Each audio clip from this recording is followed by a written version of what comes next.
please. I am begging you, just drive. I have nowhere else to go. Do you understand that getting into this car may have been the worst decision of your life? Please just drive. I will explain everything, please. Stay down. Do not make a sound. Don't move. The voice came from the front seat like something final. Low. Absolute. The kind of voice that had never once needed to repeat itself and knew it. Zara stopped breathing. She was already on the floor of the back seat, her knees pressed into carpet that probably cost more than her monthly rent. Her braids fallen forward across her face, her hospital scrub still carrying the smell of antiseptic and a shift that wasn't finished yet. She had not seen the man in the driver's seat when she pulled the door open. She had not seen anything. She had just run, the way the body runs when the mind has already calculated that standing still is going to cost too much. She saw him now. Dark hair, a jaw that looked like it had been decided rather than grown. Eyes in the rearview mirror that were not panicked, not surprised, not anything she had a clean word for. The eyes of a man who was already solving a problem before he had finished identifying it. "There are 3 men coming out, of the restaurant behind us," he said. Still that low register. Still that quality of absolute calm that was more frightening than shouting could ever be. "They are not coming to say goodnight." She turned her head despite herself. Through the tinted rear window, she could see shapes in the rain, moving fast. And the way they moved, tight, purposeful, hands not visible, told her something her body understood before her brain caught up. "Are they here for you, or me?" she asked. Something moved in his expression, like she had surprised him, like he had not expected that question from the woman on the floor of his car. "Me," he said. "Then drive," she said. He drove. The next 30 seconds was something she would spend a long time afterward trying to reassemble into coherent sequence, and never fully managing. The car lurched forward, and the first shot came almost simultaneously. Not the cinematic explosion she had always imagined from films, but something sharper, more surgical. A crack that hit the rear window and spread it into a white web of fractured glass without breaking through. She pressed herself completely flat, her cheek against the carpet, her hands over the back of her head. The car accelerated through a sound of tires on wet asphalt that was close to screaming. A second shot. The side mirror disintegrated with a sound like something tearing. A third shot punched against the rear panel, and the car rocked with it, and she heard herself make a sound she was not proud of, something involuntary and animal. And then she pressed her lips together and held. The man in the front seat was on the phone, speaking rapid, clipped Korean, his voice never rising, never cracking, delivering and receiving information with the efficiency of a man who had been in worse situations than this, and had frameworks for all of them. She caught fragments between the chaos of her own pulse. A location. A name repeated twice. Something that sounded like an instruction that would be followed without question. The car turned hard enough to slide sideways on the wet road, corrected, and accelerated again. Then, silence. Driving. Rain. After a very long time, the car slowed. "You can sit up," he said. Zara peeled herself off the floor. Her hands were shaking and she pressed them flat against the seat to still them. Her braids had fallen completely forward, and she pushed them back with both hands and straightened up and found his eyes in the rearview mirror. And this time he held the look a full second longer than any look needed to last. "Who are you?" he asked. "Nobody," she said.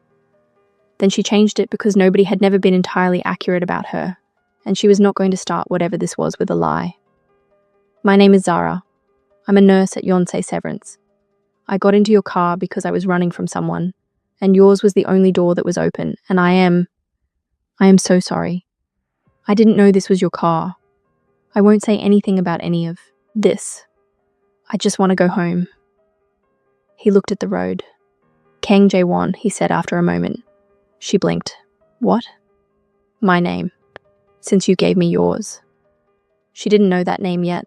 She would learn it. She would learn what it did to a room when someone said it, what it made people do, how a space reorganized itself around that name the way a room reorganizes around the arrival of weather. She would learn all of it.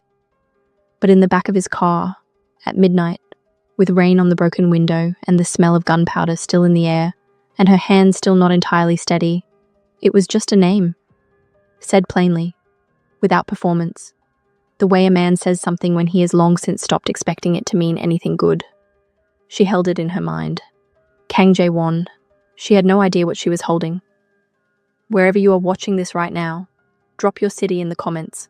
I want to see how far a story about a woman who ran through the rain and pulled open the wrong door, who climbed into a stranger's world looking for 5 minutes of safety and found something that rearranged everything. I want to see how far that story can travel, because she wasn't looking for him. She was just trying to survive the night, and sometimes the night has plans the morning hasn't told you about yet. If this opening found you, if something about a woman running made you stop and stay, subscribe. Because what happened after that car stopped moving is the story you actually came here for. And now, let's go back to where it all began. It had started 6 hours earlier with a boy who couldn't breathe, and a man who should not have been in Seoul. The boy came in at 6 in the evening, 17 years old, brought by ambulance, unconscious, with contusions across his ribs that formed a pattern Zara recognized within 30 seconds of assessing him. A hairline fracture at the left collarbone, bruising at both wrists, circumferential, consistent with restraint. She documented everything with the careful, unhurried precision that 8 years of nursing had built into her hands, her eyes, the steady economy of her attention. And she asked the questions she was required to ask, and received the answers she had expected to receive, and felt the familiar heaviness settle in her chest that came with certain patients. The ones whose injuries told stories their families refused to confirm. She was still thinking about him when her shift ended at midnight. She pulled her coat on, clipped her ID badge into her bag, walked through the hospital's main corridor toward the entrance, and pushed through the glass doors into rain. Marcus was standing at the bottom of the steps. 3 seconds. That was what she had. 3 seconds before he looked up. And in those 3 seconds, she felt the floor of her stomach drop. Felt 8 months of careful reconstruction become suddenly, terrifyingly fragile. Felt the particular cold that his presence had always produced in her, the cold that started at the base of her spine and travelled. He was lean and sharp-featured in a dark coat that was too expensive for the weather, and he was standing with his hands in his pockets, and his posture casual in the way that violence can be casual when it has learned to wear a social surface. He was Korean, from Busan, a property developer with connections she had never fully understood, and now understood differently. They had been together for 2 years. She had left him 8 months ago in circumstances she had spent a great deal of energy, since then refusing to make smaller than they were. She had filed a restraining order. She had taken a contract position in Seoul, because it was as far as a direct flight would take her. Because distance measured in thousands of kilometers felt more reliable than distance measured in streets. She had told no one where she was going except her mother. Her mother had told her sister. Her sister had told Marcus. He looked up. Zara. Her name in his mouth, shaped with a quiet ownership that had once felt like intimacy, and now felt like what it actually was. She turned immediately and walked the other way. She heard him follow. She went faster. Through the hospital's side exit, into the rain, down the main street, turning left without a plan, moving on instinct and the desperate animal calculation of distance. She knew this feeling, knew the way it narrowed the world to the sound of footsteps behind her, and the need to put space between herself and that sound. She had a phone. She should have called someone. She would think about that later. Why the fear made her run instead of stop and dial. Why the body did what the body did. Later. She turned another corner and saw the cars, a row of black vehicles outside what appeared to be a private restaurant.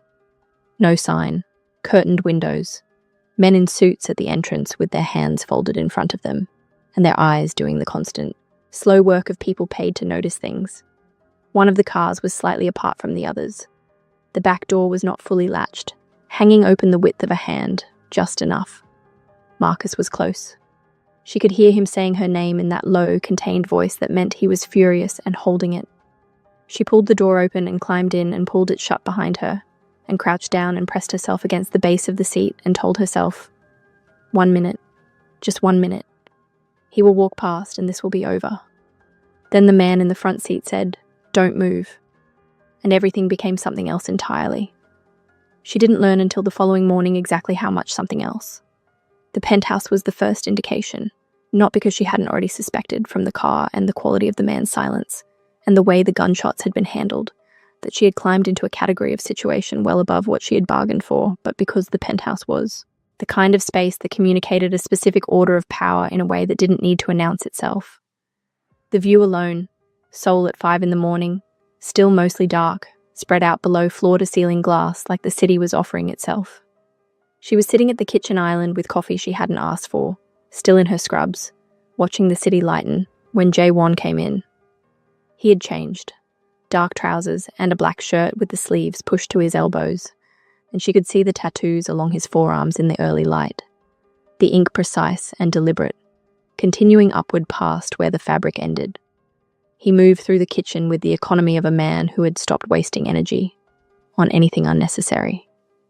He poured his own coffee, stood at the counter, looked at her with the full, specific attention that she was already learning was simply how he looked at things. "The man who was following you," he said. "Tell me about him." She wrapped both hands around the mug. "His name is Marcus, Korean, from Busan. We were together for 2 years. I left him 8 months ago and came here." She paused. "He hurt me. Not once, consistently. For a period of time, I am still working out how to think about without making it smaller than it was." She said it plainly because the plain version was the only one that didn't cost her something extra. "I had a restraining order in place. I don't know what it's worth here." Something in Jae-won's expression didn't change and changed entirely. Something behind his eyes went cold in a way that was not directed at her. "He followed you from Busan. He lives in Jeju now." "Yes." "He knew your shift schedule." She hadn't thought about that yet. She felt the implication land. "Someone told him." "Yes," Jae-won said. "Someone did." He was quiet for a moment. "The men who shot at my car last night. I am in conflict with a rival organization, the Bike Faction. They have been pressing on my territory for months, and they have recently decided to accelerate. The timing of your ex-boyfriend appearing in Seoul." He stopped. "I need to understand whether there is a connection." Zara looked at him steadily. "Marcus doesn't know who you are." "He may not need to," Jae-won said evenly. "Someone who knew both of you might." She sat with that, with the shape of it. Marcus in Seoul. The schedule. The unlocked car door. Had that been unlocked by accident, or had someone left it open? And if someone had left it open, what did that mean about who had known what, about which car? Her mind moved through it and found gaps she didn't like. "What do you want from me?" she asked. He looked at her directly. "I have an event this Saturday. A gathering where both my organization and the Bike Faction will be present. The rules are social rather than violent, but the game is the same game, and attending alone would signal a vulnerability I cannot currently afford. I need someone to attend with me." A pause. "In exchange, I will ensure Marcus does not come near you again, and I will find out exactly who connected him to my world, and why." "Fake date you," she said. Something near the corner of his mouth moved. Not quite a smile. The restrained suggestion of one, if that is the terminology. She should have said no. She should have said thank you for the car and the coffee and the intervention and left. She had enough to deal with. She was a nurse on a work visa in a foreign country, with an abusive ex who had apparently followed her to Seoul, and was possibly, connected to the organization that had shot at the car she was hiding in. Adding the Mafia to the equation was not rational. She said yes. Later, she would try to explain it to herself honestly. The closest she got was this. He had said get down, and she had gotten down, and they had both survived. And there was something in that clean simplicity, in the experience of being given a clear, competent instruction by someone who knew exactly what they were doing and having it work, that had reached into the part of her that was profoundly exhausted from years of navigating everything alone, and grabbed hold. Not safety. Something more complicated than safety. Something she didn't have a name for yet, but recognized the shape of. She met Shin Hyuk that afternoon. He came through the penthouse door without knocking. The way people with long-standing access come through doors.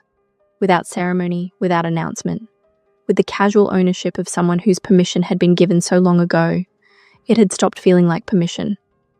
He was carrying folders and talking on the phone, and he stopped completely in the middle of the living room when he saw her sitting on the couch with her knees tucked under her, still in her scrubs, looking precisely like what she was. He lowered the phone. She looked at him. He was, and she registered this honestly, without apology, extraordinary to look at, differently from Jaewon, where Jaewon had weight to him, a stillness that felt geological. Shin Hyuk was all surface energy and precise angles, and a particular kind of beauty that moved.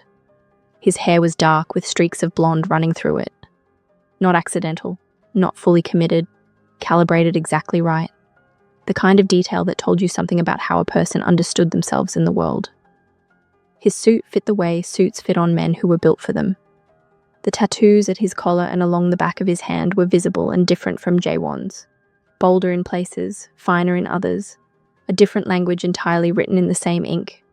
"Who is this?" he asked. "Her name is Zara," Jaewon said from across the room. "She was in my car last night." Shin Hyuk's expression moved through several things rapidly. "She was in the car during the... Yes. And she's here because... she's attending the Lotta event with me on Saturday." The silence that followed held an entire conversation. Shin Hyuk looked at Jaewon. Jaewon looked at nothing in particular. Then Shin Hyuk turned to her and extended his hand with the ease of a man who made introductions everywhere and always meant them. "Shin Hyuk." She shook it. "Zara Mensah." "Are you scared?" he asked. Directly, without softening it. She considered the question seriously. "Which part specifically? There's a broad selection available." He laughed, quick and real and complete, the laugh of a man who encountered genuine things and responded to them genuinely. And something in the room's tension shifted without disappearing. He sat in the chair across from her with the easy confidence of someone who was comfortable in every chair he sat in. "Tell me about the man who followed you," he said. She told him. He listened differently from Jaewon, more visibly, his reactions present on his face. A tightening at his eyes when she described certain things. A very deliberate stillness when she described the night she had left. When she finished, he was quiet for exactly 2 seconds. "We'll find him," he said. "You don't..." "It's not generosity," he said, and the warmth in his voice did not soften the words at all. "If he's connected to Bike, we need that confirmed. If he's not, we need to know who gave him access to your schedule, because that information didn't travel on its own." He stood, collecting his folders. But also, nobody follows a woman across this country to frighten her. So it's a little bit generosity too. He left. She looked at the space where he had been, then looked at Jaewon. "Is he always like that?" she asked. "Like what?" She tried to find the right word. "Present." Jaewon was quiet for a moment. "He's always been better at it than me," he said, and his voice was entirely even, and she could not tell what that cost him to say. But she thought it cost something. The days before the Lotta event had the quality of time that knows something is approaching. On the first day, a black sedan appeared outside Yonsei Severance's main entrance at 7 in the morning, and was there when she came out at the end of her shift at 7 in the evening. Her driver. She had said nothing about needing one, and it was simply there.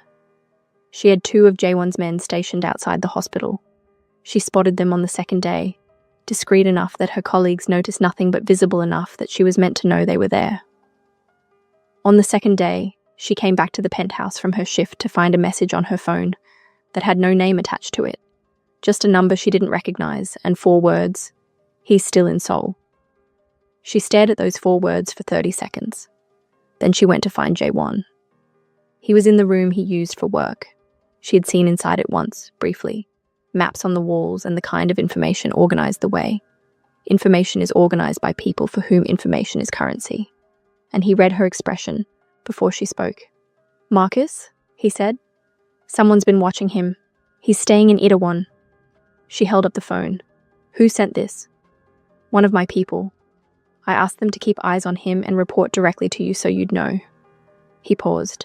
"So you wouldn't have to wonder." She looked at him for a moment. That was... She didn't finish the sentence. She didn't have the right word for what it was. Thoughtful barely covered it. She nodded once. "Thank you." "He won't touch you," he said. "Not while he's in this city." She believed him. The believing unsettled her slightly because it was immediate and complete, and she had spent 8 months rebuilding her trust in her own judgment, and the speed of this particular trust felt like something worth examining. She examined it honestly. She did not find it irrational. She filed that finding away. That evening, she was in the kitchen when he came in from a call that had clearly gone long, his jaw carrying the particular tightness of managed frustration. He set his phone on the counter and stood at the window with his back to her, and she watched him breathe, watched him do the internal thing he did, the deliberate returning to stillness. And without thinking about it, she crossed the kitchen and handed him a glass of water. He took it, looked at her. Something in his face shifted with the specific surprise of a man unused to small kindnesses offered without transaction. "You do that thing," she said, "with your shoulders. When something goes wrong and you're controlling it, you hold them up for a second too long." He looked at her steadily. "You've been watching my shoulders." "I'm a nurse," she said. "I watch everything." The corner of his mouth moved. "Everything. Everything," she confirmed, and turned back to the counter, and felt his gaze on her back for a moment longer than necessary. Warm and specific and quietly undeniable. On the third evening, Shin Hyuk stayed later than usual.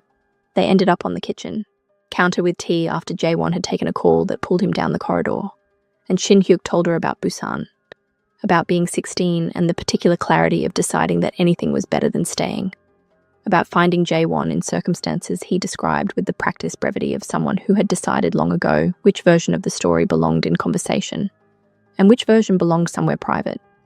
They had built this world together, and the loyalty between them was so old it had become structural, load-bearing, present in everything. The reason certain things in Jae-won's world held it all. "Does he know you tell people this?" she asked. Shin Hyuk smiled. "He knows I tell you. I think that's different." She looked at her tea. "Why?" "Because he talks to you," Shin Hyuk said simply. "Jae-won does not talk to people. He communicates with them, which is different. You he actually talks to. I noticed it the first day." She didn't have a response to that. She sat with it instead, turning it over, feeling its weight. Jae-won came back 20 minutes later and stopped in the kitchen doorway for a moment, taking in the two of them at the counter with their tea, and something moved through his expression. Brief, not quite readable, gone before she could name it. "Problem?" Shin Hyuk asked. "Handled," Jae-won said, and came in and poured himself water, and leaned against the counter, and didn't leave. And the three of them stayed in the kitchen for another hour that no one planned and everyone stayed for. On the fourth night, she came home from the hospital, depleted in the specific way that a shift with 2 pediatric emergencies and 1 death depletes you. Not broken. She was past breaking from a single shift, but emptied, like a vessel that had given everything it contained and hadn't been refilled yet. Jae-won was in the kitchen making ramyeon, which was so unexpectedly ordinary a thing that she stopped in the doorway and looked at. "Goes tight. Sit." She sat at the kitchen island, and he put a bowl in front of her, and she ate without speaking, and he sat across from her and ate without speaking.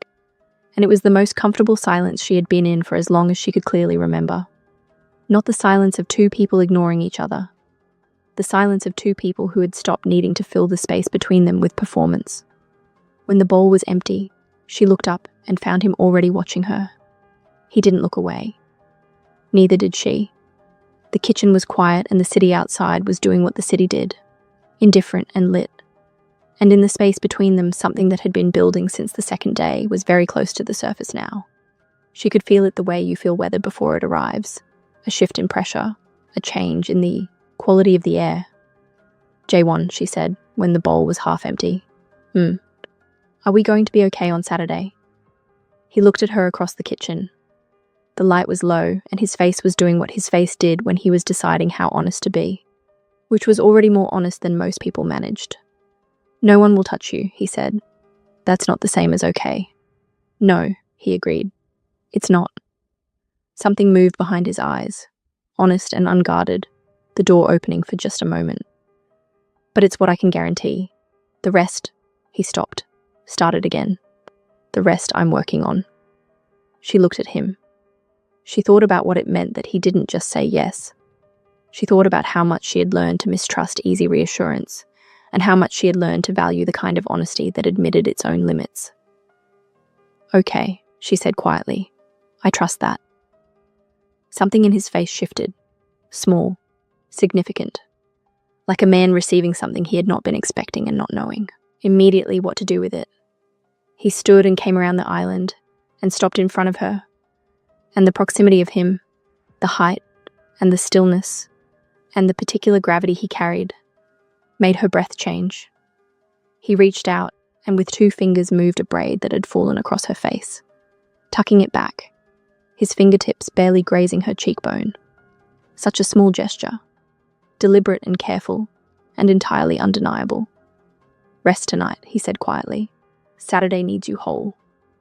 She looked up at him from the stool, close enough to see the scar at the edge of his jaw, close enough to notice the way his breathing had changed too. "You're giving me instructions in my own kitchen," she said, which was not entirely accurate. It was his kitchen. But she needed to say something that wasn't what she actually wanted to say. "Someone has to," he said, and the corner of his mouth moved, and he stepped back. And she let out a breath she'd been holding without knowing it. Friday arrived with another message on her phone. Same unknown number, same brevity. Meeting confirmed. She didn't know what meeting, but by then she had learned enough to understand that the messages were a thread. J1's way of keeping her connected to information without making her sit in briefing rooms where she didn't belong. She thought about that. About the specific thoughtfulness of it. About the way he showed care in actions rather than declarations. In the logistics of how he organized her safety, rather than in speeches about it. She was thinking about it when she walked out of the hospital at end of shift and found Shin-hyuk leaning against the car instead of her usual driver. "Change of plan," he said. "Get in." What happened? Marcus had a meeting this afternoon with someone who works for Bayek. He held the car door open. His voice was easy, but his eyes were not. "It confirms what J1 suspected. You weren't the primary reason Marcus came to Seoul. You were the access point. Bayek found out about you, probably through the same source that leaked the hospital schedule, and brought Marcus here to use you as leverage."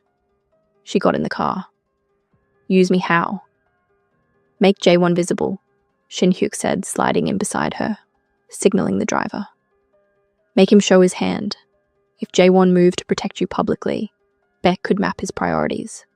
If J1 didn't move, Marcus could escalate directly. Find a way to get to you inside the hospital, cause a scene, create chaos that would demand a response." He paused. "Either way, Beck wins information he doesn't currently have. What does J1 want to do?" Shin-hyuk looked at her. He already did it. He had the source inside his organization identified and removed this afternoon, which is why I came to get you instead of your driver, because your driver was the source. The car moved through evening Seoul traffic, and Zara sat with that for a moment. The driver she had been trusting for 4 days, the person who had been watching her schedule and reporting it outward. And she felt the cold of it, and then she felt something else, which was the awareness that J1 had found it and dealt with it, and sent Shin-hyuk himself to collect her. "Is he okay?" she asked. Shin-hyuk looked at her. Something in his expression was warm and careful at the same time. "He's fine," he said. "He wanted me to make sure you knew that." When she walked into the penthouse, J1 was standing at the window, still in his work clothes, the city behind him, and he turned when she came in, and they looked at each other across the room, and she crossed it without deciding to, stopping in front of him, and said nothing because nothing needed to be said, and he reached out and took her face in both hands, tilting it up toward his. He kissed her. Not tentative, not asking. The kiss of a man who had made a decision and committed to it entirely. Unhurried and sure, one hand cupping her jaw and the other, moving to the back of her neck, pulling her in with a gentleness that was somehow more devastating than force would have been. She felt the world narrow to the exact dimensions of this. The warmth of his hands, the controlled steadiness of him, the way he kissed her the same way he did everything, with complete and total presence. When he lifted his head, she kept her eyes closed for a moment. "That wasn't in the arrangement," she said. "No," he said. His voice was lower. His hands hadn't moved. "It wasn't." She opened her eyes and looked at him, and the expression on his face, unguarded in a way she had only glimpsed before, fully open now, did something to her chest that she was not going to examine in this exact moment because she needed to stay functional. "Saturday," she said. "Saturday," he agreed. He stepped back. She breathed. The city continued outside, entirely unmoved. Saturday arrived like a verdict that had already been written. The dress was wine red and fitted, and it had been placed in her room with the same anonymous precision as everything else in this life she had temporarily stepped into. And she stood in front of the mirror and looked at herself and made the decision that she made before every difficult shift, to be entirely present, to do this thing fully with everything she had, and to trust what she had. Jaewon was in the living room when she came out. He turned. He was in a black suit with the precision of a man who wore suits as an extension of what he already was. The tattoos at his collar were visible. The cut at his jaw from the night she had cleaned it was healed to a faint line. He looked at her, and something in his composure did something. Small, specific, involuntary. A fraction of a second where the composure was somewhere else. And then it was back. And the corner of his mouth moved in that almost smile. "You look." He stopped. "Ready," she said, and lifted her chin. "Yes," he said. And the way he said it meant more than one thing. He crossed to her. Slowly. The way he moved through a room when there was nowhere he needed to be except exactly here. He reached out and adjusted the thin strap at her shoulder. Barely a touch. Entirely unnecessary. Entirely intentional. His fingers trailed from her shoulder down her arm and stopped at her hand, which he held loosely. "Tonight," he said, looking at her directly. "Nothing about this is performance for me." She held his gaze. "I know," she said. "It stopped being performance for me on day 2. Something moved through his eyes, something deep and private and real. He lifted her hand and pressed his lips to her knuckles, slow and deliberate, the tattoos on his hand visible against the wine red of her dress. She felt it everywhere. Shin Hyuk was by the cars. He turned when they came out and went very still when he saw her. A full second of stillness, and then his quick, real smile arrived. "You are going to cause genuine problems in that room, tonight." "Strategic problems," she said. "Those two," he said, falling into step beside her. She glanced at him sideways. "Shin Hyuk." "Don't," she said quietly. He held her gaze for a moment. She watched him acknowledge what had been said underneath what she said. Then he nodded once, releasing something with a grace that made her ache for him. "Right," he said. "I know." He moved to walk ahead. She watched his back for a moment and felt the particular sadness of a thing that could not be otherwise and was not wrong for being the way it was. The Lotte venue was the kind of room that announced its own significance. All glass and low lighting and a view of Seoul that turned the city into a dream of itself.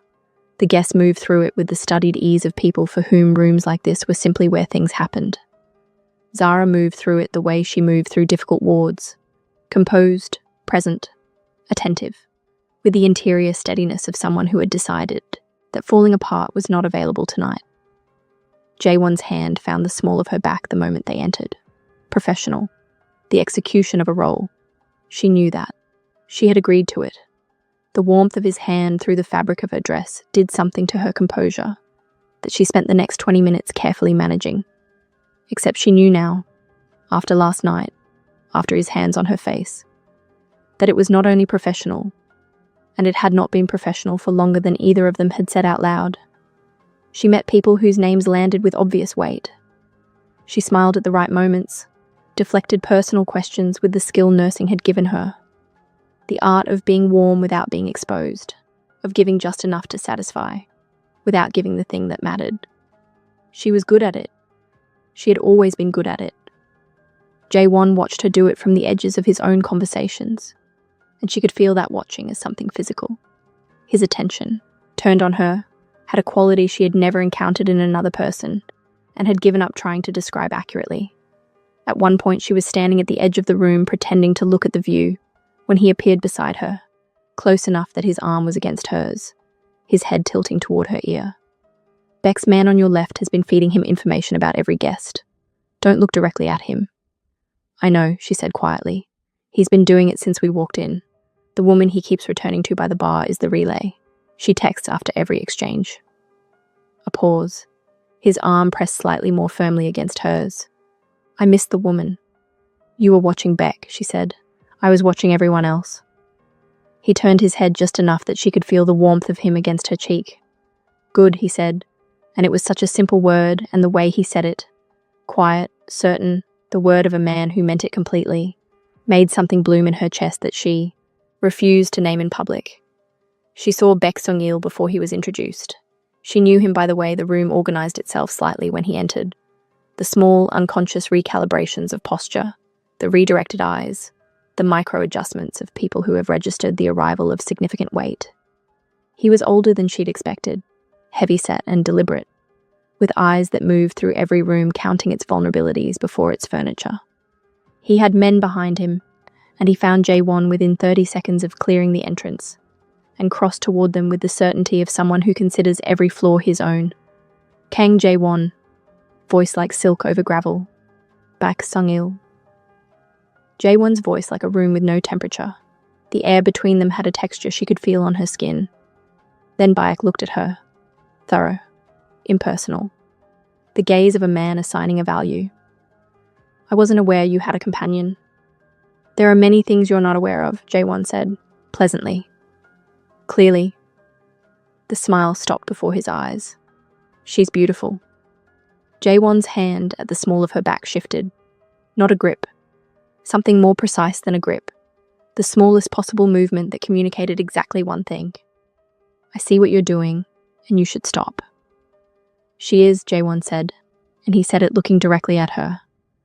And the look was so unguarded for that single second, so direct and personal and real, that she felt it settle in her chest like something placed there with full intention. Baek Sung-il's attention sharpened. She watched him register what had just happened, watched him file it. Enjoy your evening, he said, and turned away. That was a threat, she said quietly, as soon as he was beyond earshot. Yes. He saw something just now, something real. She kept her face calm and her voice low. He's going to use it. He's going to try, Jae-won said. And then, quieter. I'm aware that I gave him something to work with. She looked up at him. Was it strategy? He held her gaze. No, he said, simply, completely. It was not strategy. She felt her breath change. She kept her face exactly as it had been. Shin Hyuk appeared at her left side 30 seconds later, with champagne, and the expression of a man who had been watching from close range and had fully formed opinions he was keeping to himself with some effort. He handed her a glass. You brothers, he said to Jae-won under his breath. East side. They came in through the service entrance 10 minutes ago. Jae-won was quiet for exactly 2 seconds. How many men did Baek bring total? 7 that I've counted. 3 visible, 4 positioned. Shin Hyuk's voice was entirely social, his face arranged in the expression of a man making pleasant conversation. He came tonight to do something. This was never just attendance. No, Jae-won agreed. It wasn't. Zara kept her face composed and her eyes moving through the room with the same interest she had been performing all evening and said, The man by the pillar on the left has been watching you specifically since we arrived. Not Baek's style. He's too obvious. He's nervous. Both men looked at her. Nervous people do unpredictable things, she said. Shin Hyuk looked at the man by the pillar, then back at her. She's right, he said to Jae-won. I know, Jae-won said. It didn't start with the nervous man. It started with the lights. They went out. Not a failure, too precise, too total. Just the overheads dropping and leaving the room in the ambient glow of soul through the glass, turning everyone into shadow and silhouette. In the sudden dark, she heard the room's register change. Social voices dropping away, replaced by the faster, harder sounds of people who had been waiting for a signal. Movement becoming directional. Jae-won's hand closed around her wrist. Stay with me. I'm with you. She heard Shin Hyuk move before she saw it. Felt the shift in his posture from man at a party to something else entirely. The warmth and ease stripped away, replaced by a focused, cold precision that was, she understood in that moment, the other thing he was. The thing that lived underneath the charm, and had always lived there. A crash from the east side. Something heavy and deliberate, shouting in Korean, sharp and directional. The sound of a table going over. In the window light, she could see shapes moving toward them from the right. 2 men, fast, not bothering with pretense anymore. Jae-won put her behind him in a single motion that was so clean it was almost geometrical. What happened next? She saw in fragments. pieces of light and movement that she reassembled afterward into something like sequence. Jaewon moved with a completeness that told her this was not a skill he had learned separately from himself. It was him, the same absolute precision that existed in his silences, his decisions, his stillness, translated entirely into the body. The first man came in hard and fast, and Jaewon stepped into it instead of away from it, which was the last thing the man expected, and used the full momentum of the collision to drive him down and put him on the floor with a finality that ended the conversation entirely. The second man landed a blow to his left shoulder. She heard the impact, felt it in her own chest, and Jaewon took it without staggering, used the rotation it forced on him, and came back around with something that put the second man into the wall hard enough that he didn't immediately get up. Across the room, in a moving slice of window light, she caught Shin Hyuk. His jacket was gone. The tattoos along his arms were visible in the dark. He had two men trying to flank him, and they were not managing it. He moved between them with a fluid, practiced efficiency that was the most precise thing she had seen in this room tonight. Each response exactly calibrated. No wasted motion. No hesitation. The body of a man who had been in enough of these situations that they no longer required thought. One of Bayek's men broke away from Shin Hyuk and came directly toward her. She had half a second. She used it. She moved right, hard, pressing her back against the wall, and the man's momentum, expecting her to be where she had been, carried him past her and into the glass display behind her with a sound of shattering that scattered something expensive and irrelevant across the floor. She stepped over the debris without looking at it. Jaewon was at her side instantly. He was breathing harder than she had seen him breathe. His hair was disrupted. The cut at his jaw had reopened, just barely, a thin dark line against his skin. He looked at her with an intensity that had nothing calculated in it. His eyes moving over her face, her arms, checking her with an urgency that was entirely personal. "Are you hurt?" Not his usual voice. The control was thinner, working harder. "No, I moved. I saw." Something in his face changed. Something unguarded and unplanned arrived there and stayed for a moment before his composure reclaimed it. "You moved well." He was still breathing hard. She was aware of how close he was, aware of the specific quality of his focus when it was all on her. Without thinking about consequences, she reached up and pressed her hand flat against his chest, feeling his heartbeat rapid and real beneath her palm, reminding herself and him simultaneously that they were both here and whole. He went still under her hand. "We're okay," she said quietly. He looked down at her hand on his chest, then up at her. Something that had been barely controlled all evening arrived fully in his expression. He covered her hand with his, pressing it harder against him, holding it there. His other hand came up to the side of her face and he kissed her. Right there, in the fractured dark of a room still settling from violence, with the city glowing through the windows and the debris on the floor and his heartbeat beneath her hand. Not soft this time. Certain and urgent and real, the kiss of a man who had almost lost something and was making the decision about what that meant. She kissed him back with everything she had and felt his hand tighten in her hair, and the world reduced entirely to this. To them, to his mouth on hers, to the fact that they were both standing. Shin Hyuk appeared at the edge of her vision and made a sound she could only describe as satisfied. "You brothers are gone," he said, to the ceiling apparently. "Whenever you two are ready." Jaewon lifted his head, looked at her. The expression on his face in that moment, the unguarded, unmanaged reality of it, was something she knew she would remember for the rest of her life. "We go," Shin Hyuk said, already moving. In the car, she sat beside Jaewon, and the city moved past the windows, and she could feel the tension in him like a current. Controlled, contained, but present, something running just below the surface of the stillness he always carried.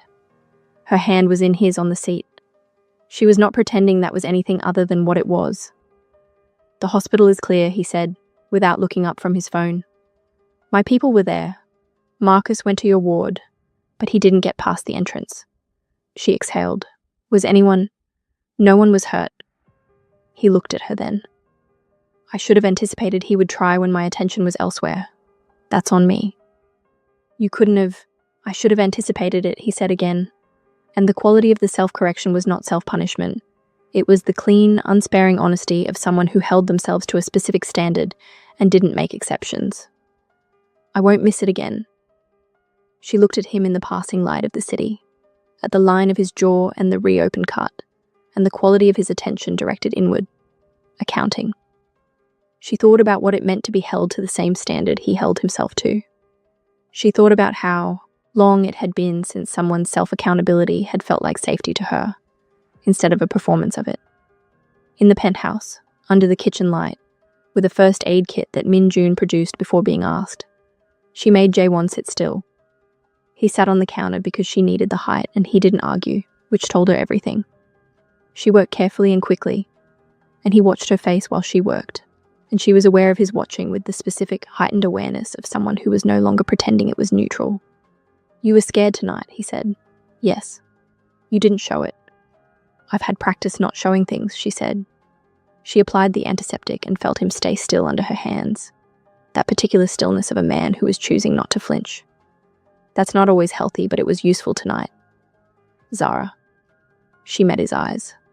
Close like this, with her hands near his face and his eyes on hers, and the kitchen quiet around them. "I know what you're going to say," she said. "Do you? You're going to tell me I can leave, that none of this is what I agreed to, that the arrangement was one event and this has become something else." He was quiet for a moment. "Is that what you want me to say?" She pressed the last piece of tape to his jaw and withdrew her hand slowly and looked at him. "No," she said. "It isn't." Something moved through his expression. Something that had been waiting for a long time to move, and was finally being allowed to. "I don't know what I'm doing," he said. "With this. He stopped. Started again. "I have been very careful for a very long time to not have things that could be taken from me. It is a specific and deliberate way of living, and it has served me, and I am finding that it is..." Another stop. "Insufficient, currently." She looked at him, at the man who communicated in actions and logistics, and the precise management of situations, making his halting, effortful way toward a sentence that required something different from him. "Jae-won," she said quietly. "I'm not going anywhere." He held her gaze. The something in his expression that had been waiting settled, became still in a different way from his usual stillness. Not the stillness of control, but the stillness of something that had stopped needing to brace. She was still standing between his knees from the first aid, close enough that when she tilted her head up and he tilted his down, they met in the middle. Slower this time, longer, his hands coming to rest at her waist with a carefulness that told her everything about how much this mattered to him. She felt herself exhale completely for the first time in days.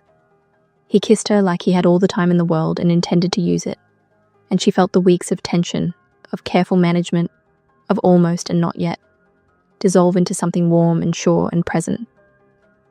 When they finally separated, she rested her forehead briefly against his and they stayed there, the kitchen quiet around them, neither speaking. "Go sleep," she said finally. "You were shot at tonight and then in a fight and you were bleeding again." "I wasn't shot." "Shot at? There's a difference and it's smaller than you think." She stepped back and picked up the kit. "Sleep." He watched her. "You're giving me instructions in my own kitchen." "Someone has to," she said, and the corner of his mouth moved, and this time the not-quite smile made it all the way. Marcus was found the next afternoon. Shin Hyuk told her himself, sitting across from her in the kitchen with 2 cups of tea between them and his elbows on the counter. He was at a hotel in Itaewon. Bank's people were paying for the room. He wrapped both hands around his cup. "He's being escorted to Gimpo right now. Flight to Jeju in 3 hours. Jae-won had a conversation with him this morning." "What kind of conversation?" Shin Hyuk looked at her steadily, the kind where everything is made clear. She sat with that for a moment. 8 months.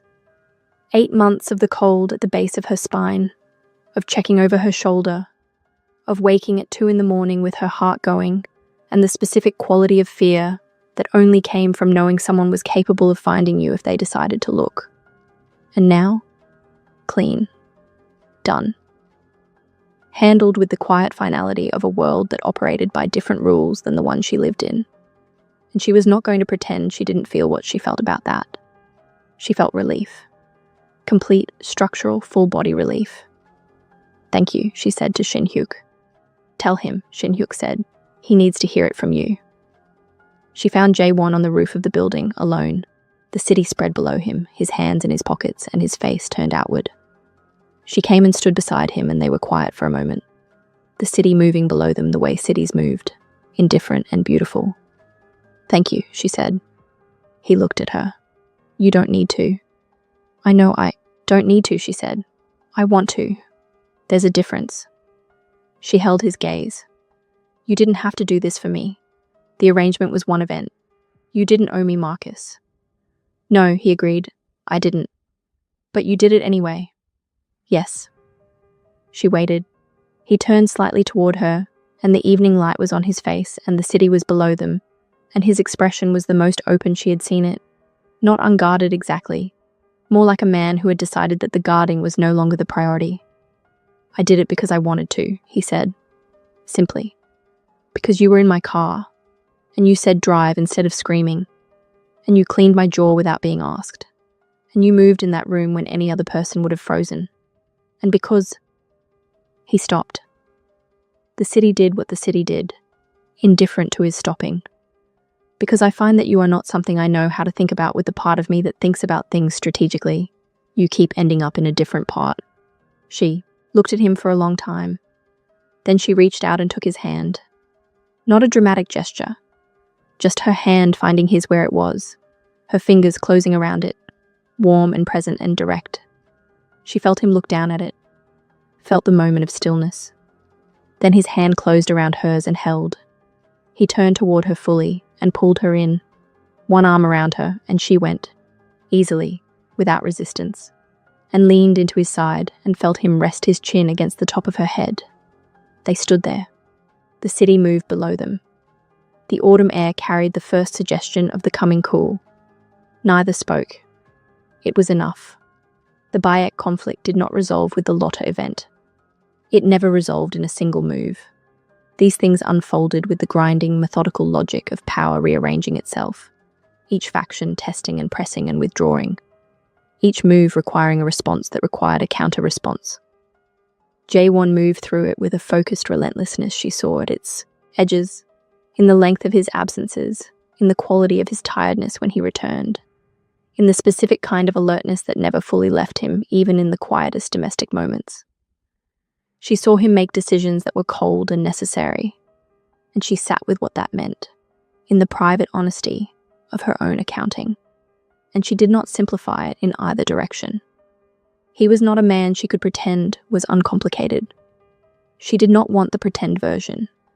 She wanted the actual one, which was both harder and more real. What they had built since Saturday lived in the domestic fabric of the days. He came home and found her. Always, whatever room she was in, he would appear in the doorway first, take her in, and then enter. A ritual she didn't think he was conscious of. She kissed him good morning from the kitchen counter before he'd had his first coffee, and watched the severity of his face soften, in the specific way it softened only for her, and thought, This is what I didn't know I was looking for. Some evenings she would find him working at the kitchen table and she would sit beside him with her own things. Patient notes, research she was reading. And they would spend hours in that parallel quiet that felt like its own kind of intimacy. Once she fell asleep at the table and woke with his jacket over her shoulders, and him still working. And when she lifted her head, he looked at her across the lamp and said nothing, just looked. And she thought about the specificity of being cared for by someone who used actions as their first language, and how she had never understood that language until now. Shin-hyuk had a conversation with her she hadn't seen coming. He found her on the roof on a Thursday evening, after a shift that had taken a great deal from her, and came and stood beside her at the railing, and was quiet for a while, in the way that meant he was deciding whether to say something. "Can I ask you something?" he said finally. "You always ask her. And then ask anyway." He almost smiled. "True." A pause. "How do you feel about him?" She didn't pretend not to know who he meant. "It's complicated." "He's always complicated," Shin-hyuk said, and his voice was not bitter. It was honest. The way he was honest about everything. Straight through the middle of it. I've known him 15 years. There are rooms in him I've never been in. You've been in those rooms since the second week. He looked at the city. I see it when he looks at you. Something is different. Something that I haven't seen before. She was quiet. I want you to know something, he said. I'm telling you this because I think true things should be said and not left to be inferred. A pause. I noticed you from the first day. The way you asked which of us the bullets were meant for. The way you didn't make yourself small in rooms that would have made most people small. The way you see things accurately and don't dress them up. He looked at her directly. I noticed all of it. I want you to know I noticed all of it. And I also want you to know that I know what I know. And I'm not telling you this to complicate anything. I'm telling you because it's true, and it deserved to be said once. Out loud. To your face. She held his gaze. The weight of it. The grace of it. Shin-hyuk. I know, he said, and this time it was complete. A full release. Something set down carefully. I know. You are, she said, someone I am profoundly glad exists in this world. He held that for a moment, let out a breath slowly. I'll take it, he said, and the smile came back. Quieter. Realer. Come inside. Min Jun will be offended if the food gets cold. She followed him in, and the warmth of the kitchen met them at the door, and she thought about what it meant to be in a life that was not what she had planned, and to find it, specifically, better. The night it finally broke open, she was at the hospital. It was 2 a.m, a trauma case that needed everything she had, and Shin-hyuk's call came between one thing and the next. She stepped into the corridor and answered it, and he said her name. Just her name. First syllable. The rest cut off. And she knew. How bad, she said. Not a question. A breath. She heard what was underneath it. Left side. We have a doctor. But Zara. His voice did something it had never done before. A crack in it. Quick. Controlled immediately, but present. Come now. 8 minutes. She told the charge nurse family emergency. Took what she needed from the supply room with the efficiency of someone who had stopped thinking about anything except the next 30 seconds, and sat in the back of a car moving through Seoul at 2 a.m. and was calm. Completely, totally calm. The kind of calm that arrived when everything else fell away and left only function. She had learned to be grateful for that part of herself. Tonight she was very grateful. The medical space below the penthouse was private and lit, and there was a doctor already working. She assessed everything in 4 seconds and moved into the situation without asking permission. And the doctor made room because she was holding 2 things he needed and moving with full authority.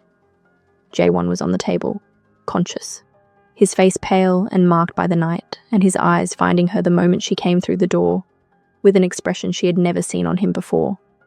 Relief, unguarded and total, present for 1 raw second before it was absorbed back into his composure. I'm here, she said. I know, he said. She worked. For the next hour, she was entirely the nurse she had spent 8 years becoming, and Shin-hyuk came in and out with information in clipped fragments. Baek's final move had been anticipated. It had failed. It had cost more than the faction could absorb. Lieutenants had turned. The Yu brothers had been handled. The renegotiation was over and the terms were Jae-won's. But the last move in any conflict was always from the person who had nothing left to lose. The most dangerous thing in any fight was always the person at the end of it. When the crisis had passed and the room had emptied except for her, Zara sat on the edge beside him and put her face in her hands for exactly 15 seconds. She gave herself 15. The shaking. The cold. The full, true weight of what the alternative would have been.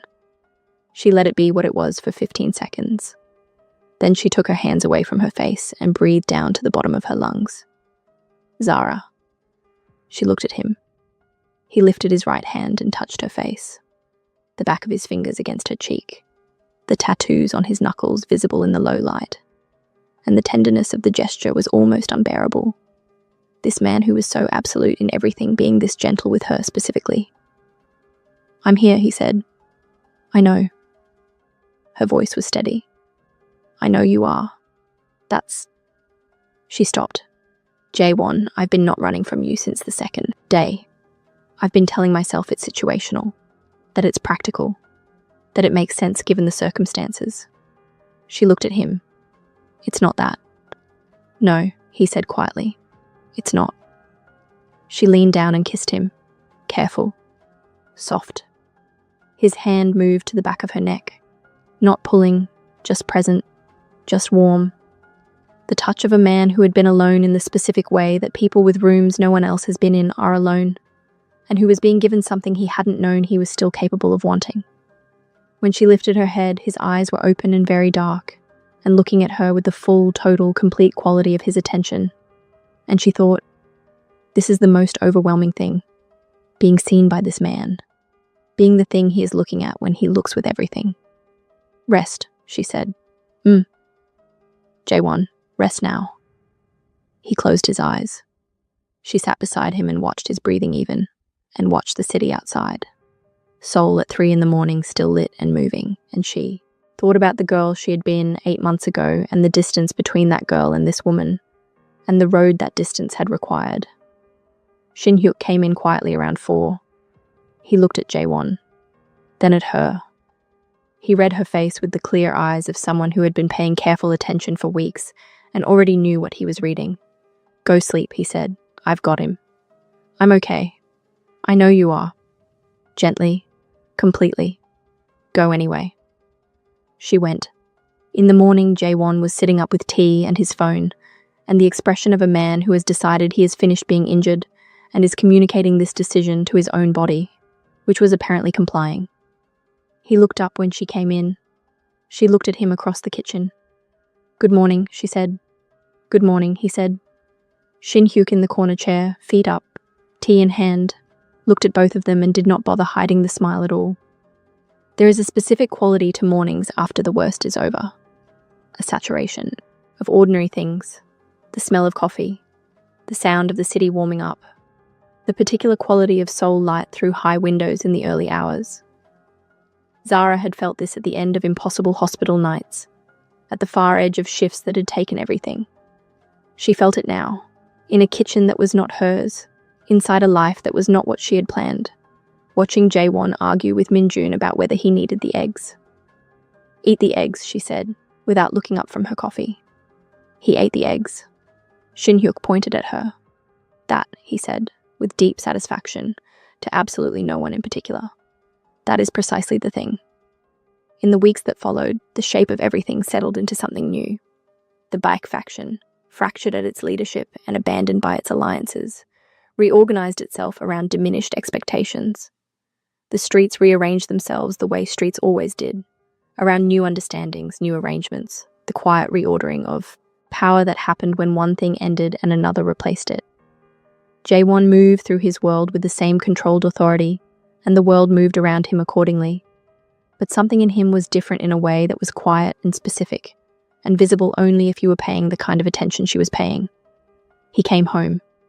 That word, home, had become accurate in some private negotiation that neither of them had articulated, and neither of them was in a hurry to. He put his keys down and found her. In whatever room she was in.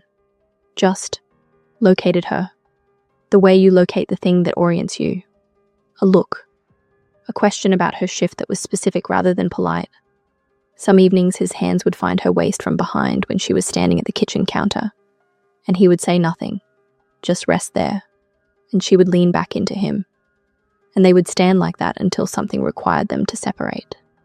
She had stopped marking the moments. There were too many of them, and she wanted to live inside them, rather than count them. She extended her hospital contract. She told her mother on a Sunday evening video call, sitting on the roof with Seoul below her in the late afternoon gold, and her mother asked the questions that her mother asked, and she answered them carefully.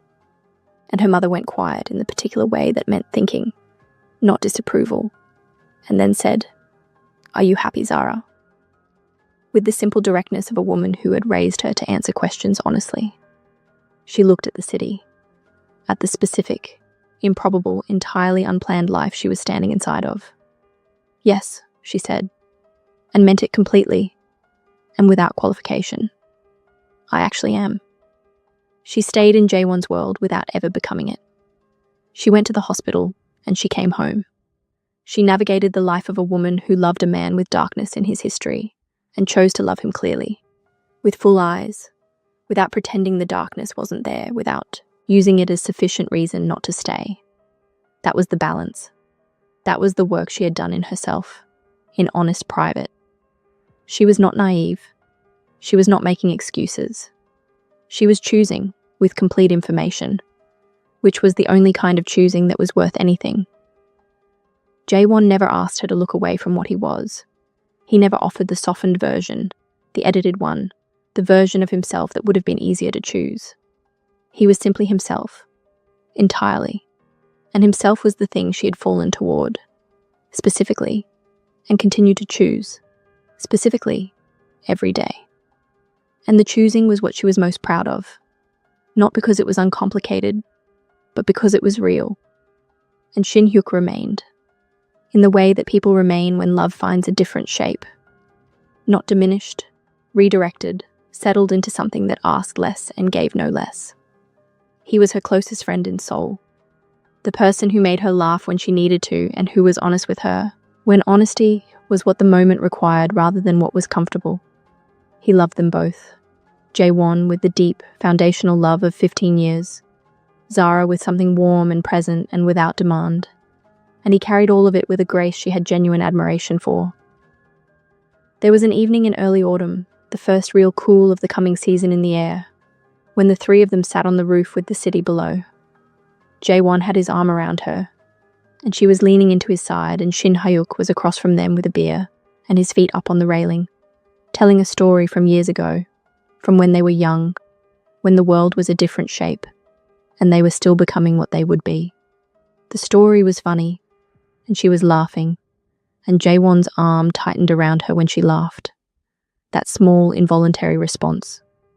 The body acknowledging what it would not quite say plainly. And she felt it and let herself feel it and thought, this specific, unplanned, improbable, complicated, real thing. She had climbed into a stranger's car.